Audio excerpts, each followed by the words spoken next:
ബഹുമാനപ്പെട്ട ആദം നബി അലൈഹി ഇസ്ലാം ഹജ്ജിന് വേണ്ടി വന്ന സമയത്ത് മലക്കുകൾ സ്വീകരിച്ചു.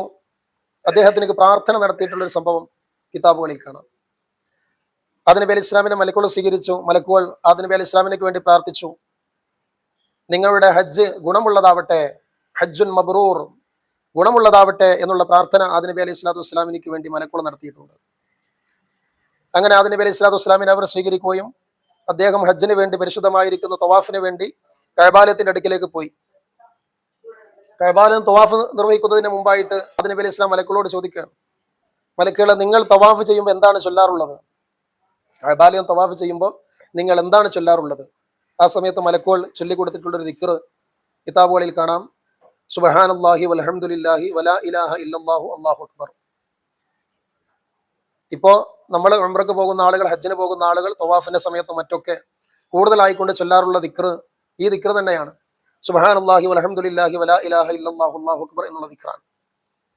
ഈ ദിക്ർ ചൊല്ലലാണ് ഏറ്റവും കൂടുതൽ പുണ്യമുള്ളത്. ഈ ദിക്റിനെ കുറിച്ച് പറയുന്ന ഭാഗങ്ങളിൽ കാണാം, മീസാൻ, നമ്മുടെ തിന്മകൾ തൂക്കപ്പെടുന്ന മീസാൻ, തുലാസ് വളരെയധികം ഭാരത്തിൽ തൂങ്ങാൻ ഈ ദിക്ർ കാരണമാകും. വലിയ ഫളിലുള്ള, വലിയ മഹത്വമുള്ള ദിക്റാണ് ഈ ദിക്ർ. നമ്മൾ തവാഫ് ചെയ്യുന്ന സമയത്തും ഉംറയുടെ കർമ്മങ്ങൾ ചെയ്യുന്ന സമയത്തും നമുക്ക് ഏത് ദിക്റുകളും, ഖുർആനോ ദിക്റുകളോ സ്വലാത്തോ ഏതും നമുക്ക് ചൊല്ലാവുന്നതാണ്. നിർബന്ധമായിരിക്കുന്ന ഒരു ദിക്ർ തവാഫിന്റെ സമയത്തോ ഉംറയുടെ സമയത്തും ഹജ്ജിന്റെ സമയത്തൊന്നുമില്ല, ഹജ്ജ് വേളയിലും ഒന്നുമില്ല. നമുക്ക് ഏതും ചൊല്ലാവുന്നതാണ്. എങ്കിലും നമുക്ക് ഏറ്റവും പ്രധാനമുള്ള, ഏറ്റവും മഹത്വമുള്ള ദിക്റാണ് സുബ്ഹാനല്ലാഹി വൽഹംദുലില്ലാഹി വലാ ഇലാഹ ഇല്ലല്ലാഹു അല്ലാഹു അക്ബർ എന്നുള്ള ദിക്ർ. ഇത് മലക്കുകൾ ആദം നബി അലൈഹി സ്വലാത്തു വസ്സലാമിന് പറഞ്ഞു കൊടുത്തിട്ടുള്ള ദിക്റാണ്.